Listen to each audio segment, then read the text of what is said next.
Meryem Aslı. Yüzük. Evet.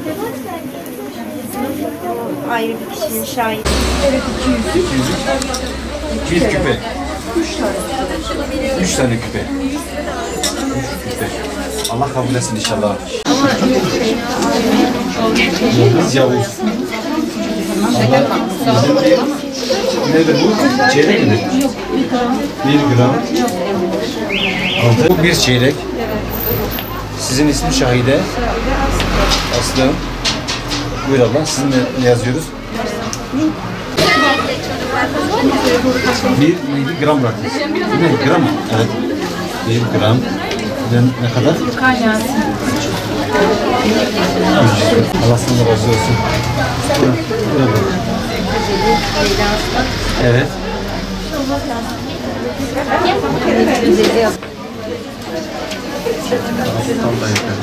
Ne kadar? Ne verdiniz bıraktınız? 500. Yine bir çeyrek. Evet, tamam. Bir tane de var da Fatma Özkan'ın var. O nedir abla? 2 küpe. Bir tane çift. 2. Tamam. Allah kabul etsin inşallah. İsim neydi abla? Bir yüzük. 1 gram. Allah kabul etsin abla. Buyur abla. İsim neydi?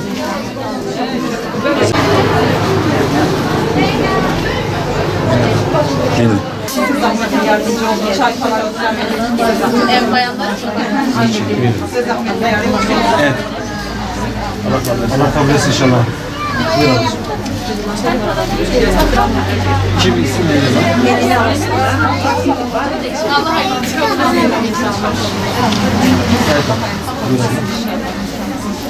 İsim ne yazalım abla?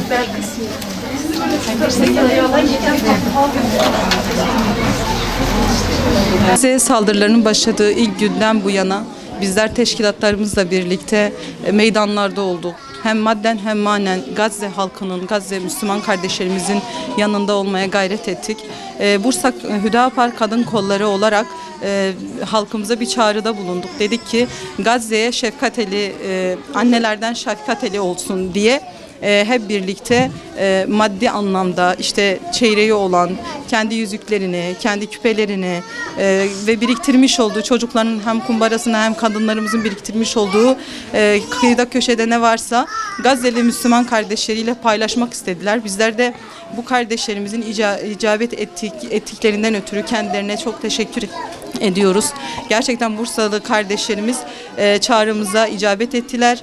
Bundan ötürü de kendilerine teşekkürlerimizi sunuyoruz ve Gazze'li Müslüman kardeşlerimizin yanında olmaya da devam edeceğiz. Çünkü biliyoruz ki mal ile cihat da cihadın bir parçasıdır. Onlar canlarıyla cihat ederken bizler de inşallah mallarımızla Müslüman kardeşlerimizin yanında olmaya gayret edeceğiz.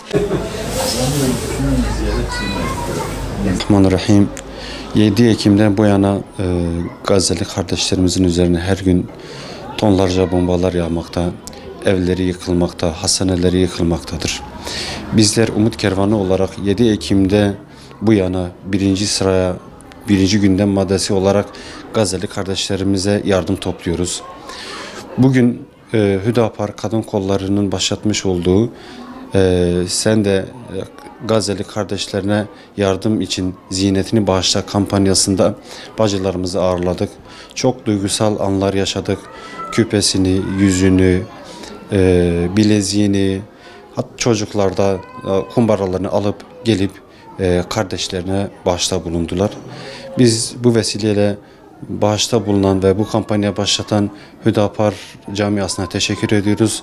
Rabbim kendilerinden razı olsun inşallah.